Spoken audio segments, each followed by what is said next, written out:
What you want, what you want, what you gonna do when Chevy John don't come for you? Tell me what you wanna do, what you gonna do? Yeah, bad boys, what you gonna do? What you gonna do when they come for you? My name is Kevin Barber. I've been in the Sheriff's Office about 11 years. Been working K9 for about 8. This is Reno. He's a Dutch Shepherd, Belgian Malinois mix. He's 5 years old. He's been with us for about 4 years. He's a dual-purpose patrol narcotics detection dog. He's trained on the odors of marijuana, heroin, cocaine, methamphetamines, and ecstasy.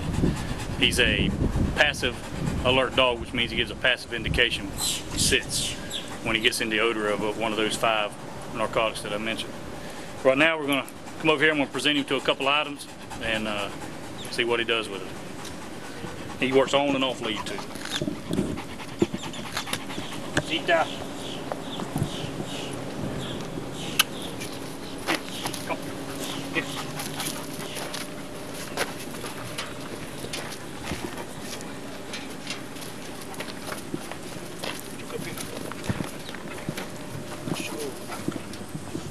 Show, buddy.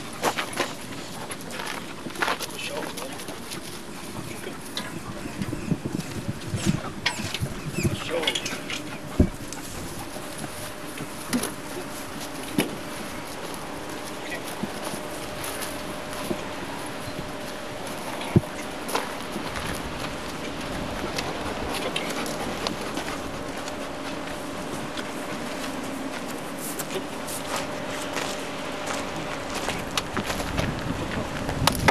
Boy, that's a good boy. Good show, buddy. Good show, buddy. Yeah. Hey, my name is Mike Christopher. This is my partner, Dora. She's a dual-purpose canine. She works both patrol work and dope work. I've been in law enforcement for 13 years. I've been with the Sheriff's Office for the last 2, both of which I've been working the dog. My dog is what they call an aggressive alert dog. So when she finds odor, the odor of the dope or whatever, she'll scratch and bark at it.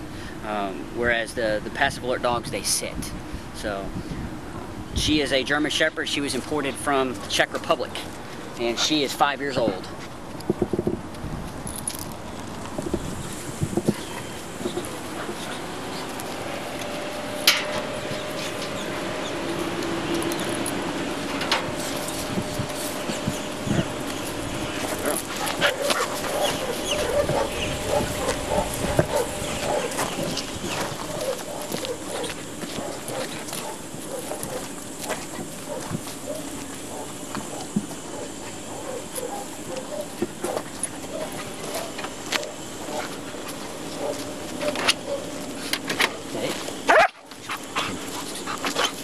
Girl, that's a good girl. That's a good girl. That's a good. What I did was, we put a hide inside the wheel well here, and what we do is we use these magnetic stash boxes, and they've got holes cut in them so that the odor of the narcotics can come out. All right, but the other thing these do is it protects the dog. So in case the dog gets a hold of this, they don't get dosed with the narcotics. So we train our dogs with actual narcotics that we get from the Drug Enforcement Agency. I'm licensed by the DEA to possess the 28 grams of each of these odors, so that we can use to train our dogs on them. And so we train our dogs on the real odors, on the real stuff that they'd find on the streets. So what we do is we'll take the odor, we put it in the box, and we find various places on the vehicles to hide them. And sometimes we'll put large hides like this, all the way down to scented cotton balls, so we can test the dog's threshold of odor. So the dog's not always getting a large amount or a small amount. So what that does is it keeps the dogs on top of their game. And as they were working, you noticed how when they would get into the odor, you'd see some distinct body changes, especially when they got around this area. The wind right now is coming at us. So once a dog comes along here, you notice how they may pass it at first, they'll get into the odor, and then what they do is they work it back to the source. And like I said, the source was right in here, and this is where you saw the dogs indicating. So, but this is the stuff that we use to train the narcotics dogs. And what we have here is a full protective bite suit. This is the jacket that we wear. We use this to train the dogs for their apprehension work. What we'll do is the decoy, our simulated bad guy, will take and put the suit on, and he'll go out and he'll stand out in the field, or he'll hide in a building or whatever, and we'll send the dogs in, and this is what the dogs are trained to bite. What this does is it simulates to the dogs street clothes, so the dogs don't become fixated on one particular aspect of the body. Well, you see a lot of times on TV shows, they usually use the bite sleeves. And if you use the bite sleeves over and over and over again, the dogs can potentially become equipment fixated. In other words, they'll bite only at that one piece. So what we do is we put the suit on so the dog sees the same pictures, like how I'm dressed here. She would see street clothes. So what that does is it trains them to bite the first presenting part, whether it's the arms, the legs, whatever. The suit itself is made of a jute material, and it's got real thick padding on it. And what it's designed to do is protect us from the dog's teeth. However, you still feel the pressure from the suit. Each dog has their own way of doing things, but the dogs, you'll feel the pressure of the bite, and it can break skin through the suit. The other thing that we use to train the dogs here, I'll give you this. The other thing that we use for quick training, this is the bite sleeve that I just mentioned. It's made of the same material as the jute material, and what the decoy will do is they'll take their arm and slide it inside of here like so, and there's a little bar right about here for the decoy to hold on to. And what we'll do is we'll go out, we agitate the dog. When the dog comes in, we hold the arm out so the dog bites the sleeve. And what you see here is this is where your arm is, and there's a bite. This is what we call a bite bar. This is where the dogs will actually bite. With this here, depending on how deep they bite, you may or may not feel the pressure from the bite. Most of the time though, the dogs will bite here, you don't feel it too much. What you get with this is a lot of the thrashing, the back and forth stuff. But you notice that the rest of me is not protected, so you have to be very careful when using this. Make sure the dog bites this and not your unprotected arm. And this can be worn on either arm, it doesn't matter. Okay? This is Matt and Remy. Alright, what this is the apprehension test that the dogs have to go through. The only thing we're not going to have in this is the gunfire, because we don't have the blank firing weapon out here with us. What he's going to do is he's going to send his dog, the decoy is going to surrender.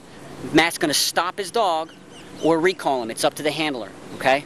So that's what this first test is going to be. When you're ready. Sheriff's Office K9, sir. Come here, let me talk to you a minute. Man, I ain't going over there. Remy, plots! Plots! Sheriff's Office K9, sir. Come here, let me talk to you. I ain't going over there. You might as well Sir, be. come here. I'm going to send my dog and he will bite you. I don't care. I ain't going. Sir, this is your last warning. Come here, I'm I sending ain't the dog. going. Boo run. Remy, plots! Remy, plots! That's the start. Is they're going to come back to the starting position. He's going to do the same thing again. He's going to give the decoy commands. Stop, come here, let me talk to you. What's going to happen this time, though, is the decoy is not going to comply, and Remy is going to apprehend our suspect, okay? Sheriff's Office K9, sir, come here, let me talk to you. Man, I ain't going over there. Sheriff's Office K9, come here, let's send my dog. You ain't send you. Sir, this dog will bite you if I send it. It's your last warning. I'm not coming. Boo run. Ah! Ah! Ah! Ah!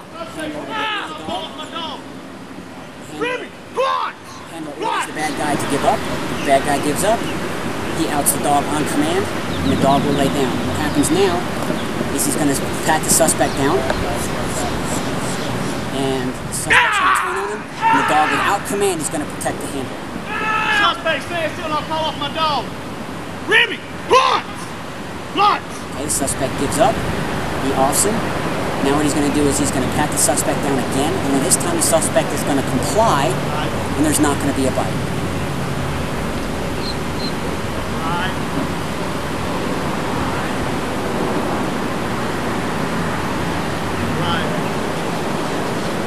And he'll escort him away, and that completes the aggression test. The only thing that we didn't show you was the gunfire test, and in the gunfire test, what that's doing is it's testing the dog's nerves. What'll happen is the decoy would stand out there with a blank firing weapon, okay, and he would fire one shot. The dog stays with the handler. On the second shot, the handler will send the dog. Right as the dog gets to about 15 feet in front of the decoy will fire a third shot, and the dog should still continue to engage. And then the handler will go out, order the suspect to drop the weapon, and then they do the rest of the scenario. All of our dual-purpose dogs are trained and qualified in the test you just saw there. Okay? All right, what we're going to simulate here is a call of a suspicious person in the neighborhood. Don't know why he's there. Deputy Christopher is going to pull up. He's going to get out and actually go make contact with the suspicious person. As he's making contact, the suspicious person is going to turn around and physically attack Deputy Christopher, at which time he will hit what we call his bailout button. It's a button designed to pop the rear door of his car, allowing K9 door to go out and assist him in apprehending the suspect.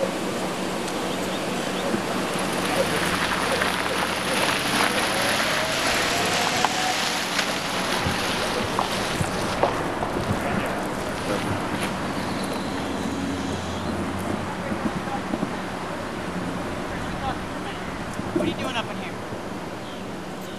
What? What are you doing up in here? You got any ID on you?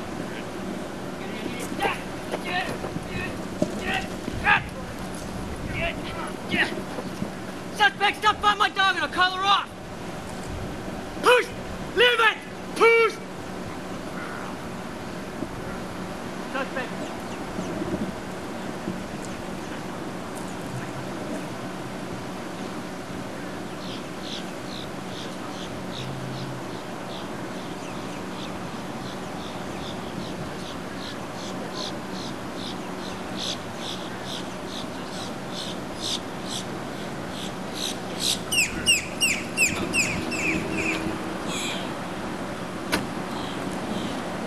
Wow, he missed that protective covering and got my hand, and he about crushed my hand, and this only helps so much, trust me.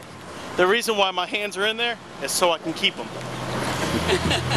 We're going to demonstrate the use of the protective sleeve instead of the full suit, and what you'll find is Deputy Avdiv is going to get his dog out, and our simulated bad guy, our decoy out there, is going to make all kinds of noise to simulate a chaotic scene. And what will happen is you'll see Scout come out of the car. Rob will give the suspect commands, the suspect will not comply, Scout will get the bite. And what you're going to see, what we're going to do with Scout is when he's done fighting with the dog, the decoy is going to slip the sleeve off and the dog's going to walk away back to the car with the sleeve. What that's telling the dog is he wins the fight. And every time the dogs fight, we want them to win, so that when we have to use them for real, if God forbid we ever do have to use them for real, they go in with a positive attitude thinking they're going to win that fight. So what you'll see is that that's what we're going to demonstrate right now. So. Hey! Hey! Come here! What? No! You better get on out of here! I'm gonna hurt you! I'm gonna hurt you! Suspect, you better calm down. Watch him. I'm gonna hurt Calm you! down. Put your No, I'm not! Stand still. No! Stand still. I'm gonna get you in there! I'm gonna get you in there! Get him! Get him! Get him! Get him! Get him! Get him! Get him, Scout! Good boy! That's a good boy! Good boy! That's a good boy! That's a good boy! Come on! That's a good boy! He gets the win. He carries the sleeve back to the car. We ended on a positive note. The dog won the fight. So that's what we use the sleeve for a lot of the times.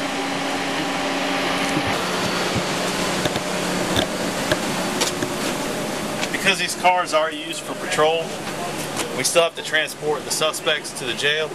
So, and some of the people who are on patrol have a 3/4 cage. And inside here, this is where the suspects sit all the way to Woodbine. That's what they have right there. And if you look, there's a clear window in there. If you bend down a little bit, you'll see Scout. So, the whole way to the jail, they get to know Scout pretty well.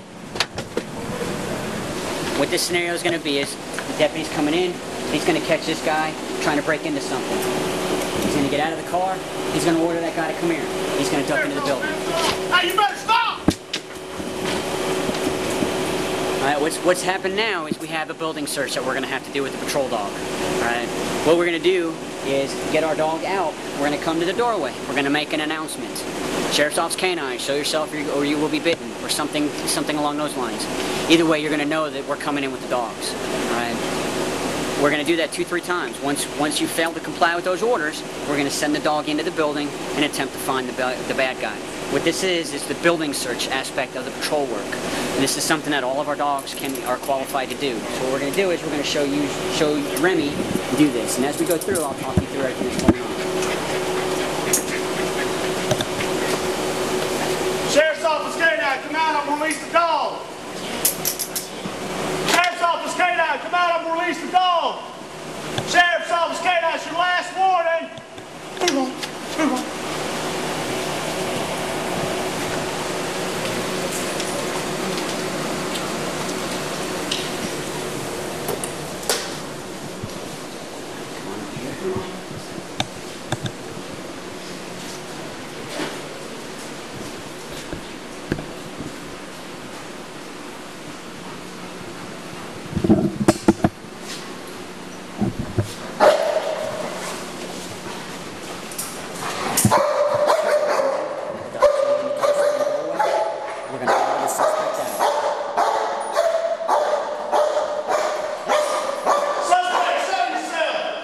Here, just suspect, show yourself. Show yourself. Get on the ground. Get on the ground now. Get on the ground. Put your hands behind your back.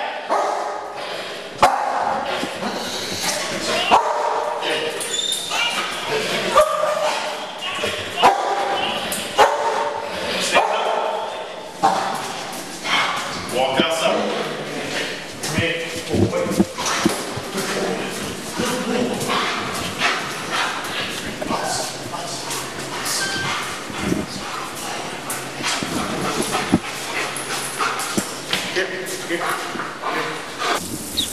What you have here to my left is our kennels for the daytime. What we do is we use these during the daytime when we come into the office. We have some place to keep the dogs, so we don't have to keep them in the trucks or the cars and leave the cars running.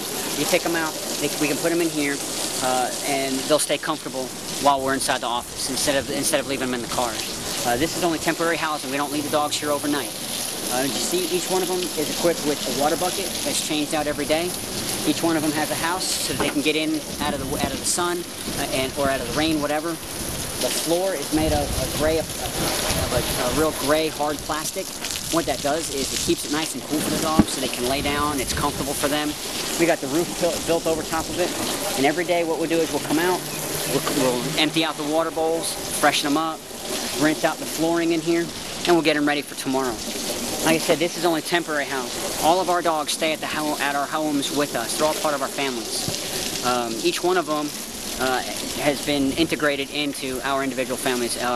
Like my dog is great with the kids. Matt's dog is great with the kids. So is Kevin's dog. They're all parts of the families, and they're very protective of our families, which is very nice. Sometimes we'll bring the dogs inside. Sometimes we leave them outside. Most of our dogs stay outside. They have a kennel outside. We'll go outside, play with them. And I have personal dogs at the house, and a lot of us do. And they at the home, they're just dogs. They get to be dogs. They have toys that they play with. Now you saw the toys that we worked with up here, the rewards. Those toys are the only time they see those toys is when we're working. That's the reward for the job that they're doing. Like with the dope work that you saw. Some of them have little pipes, some of them have the ball, some of them have the odd-shaped rubber Kong. The only time they see those is when we are training or when we're actually doing our street work. What that does is it builds their drive, keeps them wanting to find that stuff. All of our dogs have toys at home that they can play with, ropes and tugs and different things like that. If the dog saw their reward every single day, why come out on the street and find it when we can just go home and get it? The other thing that you noticed when we were doing our thing is the tone of voice. Our dogs respond to tone of voice. Real high-pitched tone of voice to a dog means that their daddy or mommy, whichever, male or female handler, is happy with them. It's praise. That's what the dog loves. They live for that. They like the tone of your voice and the reward. It shows them that dad or mom are really happy with what they've done. Real gruff, deep-sounding voice, that's a correction voice. When the dog's not doing something, or when the dog's not doing what we want them to do, we're being hard-headed, we use the hard, gruff tone. And what that does, it tells the dog that mom or dad are not happy with them, and they need to start paying attention and listening to what we do. The last thing I'm going to leave you with is our dogs are very, very good at what they do. When they're smelling stuff, when you go home and you smell, like say you're making beef stew, you smell beef stew. Our dogs smell each individual ingredient that goes into making the beef stew. So all of these masking odors and all this other stuff's not going to work. It's the easiest thing I can tell you is don't mess with dope. So. This here was $250,000. Was a traffic stop on I-95 on the interstate. was in a, set it correct if I'm wrong, that 250 is a Lincoln Town Car with 2 female driving. And your dog, It's 300. Nero, gave a positive indication on the trunk of the vehicle where the money was found. This is 60 pounds of marijuana come out the back of a commercial vehicle, tractor trailer on I-95. Positive indication by a dog.